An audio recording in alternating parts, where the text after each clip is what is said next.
भगवान श्री कृष्ण का अवतार हुआ। भगवान ने अनेकानेक लीलाएं की और एक काल यवन नाम का राजा हुआ।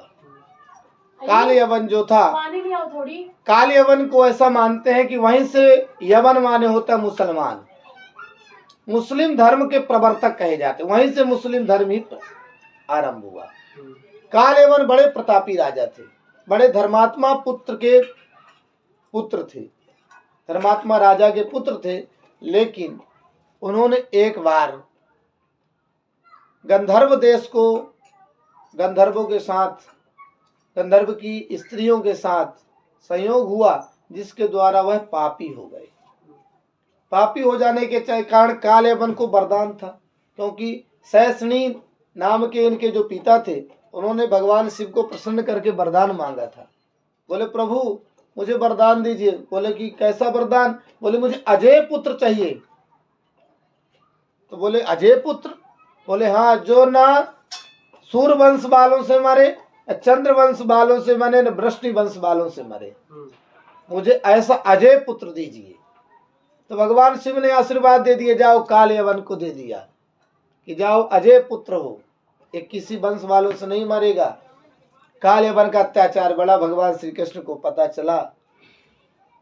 भगवान श्री कृष्ण ने कहा कि हम तो श्रापित हैं, इसको वरदान मिला हुआ है कि हमारे कुल के द्वारा मर ही नहीं सकता है, मर ही नहीं सकता। तो बोले महाराज तो कुछ उपाय तो करिए, उद्धार कैसे होगा इसका? भगवान बोले समय आने दो, सब हो जाएगा। एक बार की बात है, भगवान के यदुवंश प्रारंभ हो चुका, भगवान श्री कृष्ण का जन्म हुआ और इसी में,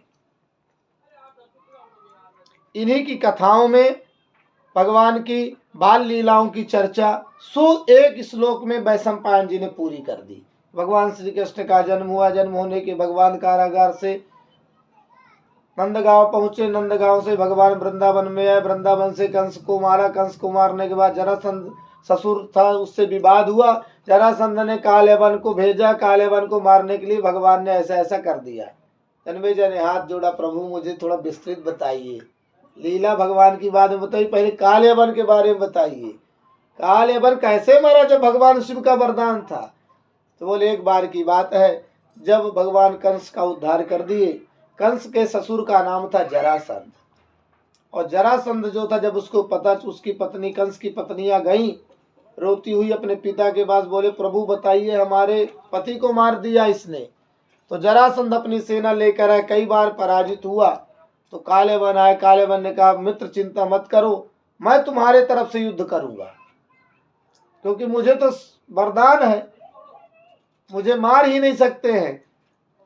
तो युद्ध करने के लिए गया, भगवान श्री कृष्ण और बलराम से युद्ध करने लगा। एक साथ दोनों से युद्ध कर रहा था।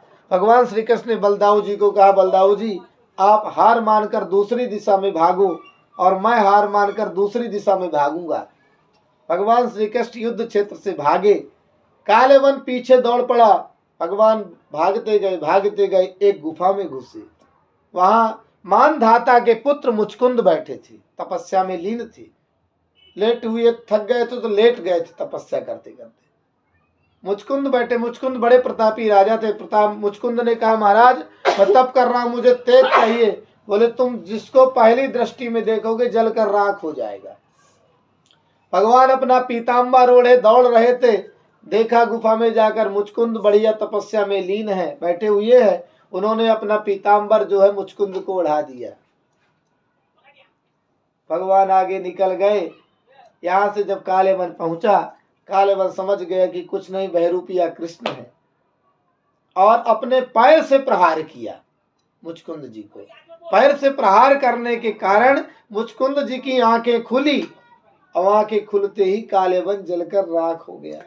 बोले कृष्णचंद्र भगवान की जय। भगवान ने काल यवन का उद्धार कर दिया। काल यवन का उद्धार होने के बाद पुनः जन्मेजय ने प्रश्न किया महाराज मुझे आगे के क्रम में बब्रू वंश का वर्णन करिए। तो एक ही श्लोक में उन्होंने बब्रू वंश का कथा को श्रवण करा दिया। बोले महाराज भजमानस के वंश का वर्णन करिए। तो बोले भजमान के वंश में भजमानस्य पुत्रो था रथमुख्यो विदुर था राजाधिदेव सूरस्तो विदूर सुतो भवत। बोले अंधक पुत्र भजमान के रथियों में मुख्य विदूरथ नाम पुत्र था।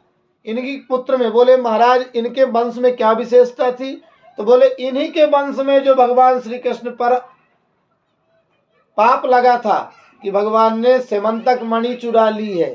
तो सेमंतक में देखिए अब यहाँ विडंबना कैसी है, भगवान श्री कृष्ण का जन्म होगा, बाल लीला करेंगे आगे बाद में, अब भगवान के विवाह की लीला पहले आ गई। हरिवंश पुराण जो है वो क्रम चल रहे हैं। जैसे कोई सुने तो उसको लगेगा कि भाई ये तो दूसरा क्रम, अभी तो भगवान लीला नहीं किए और पहले से विवाह हो गया।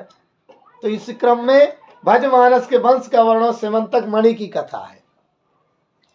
सेमंतक मणि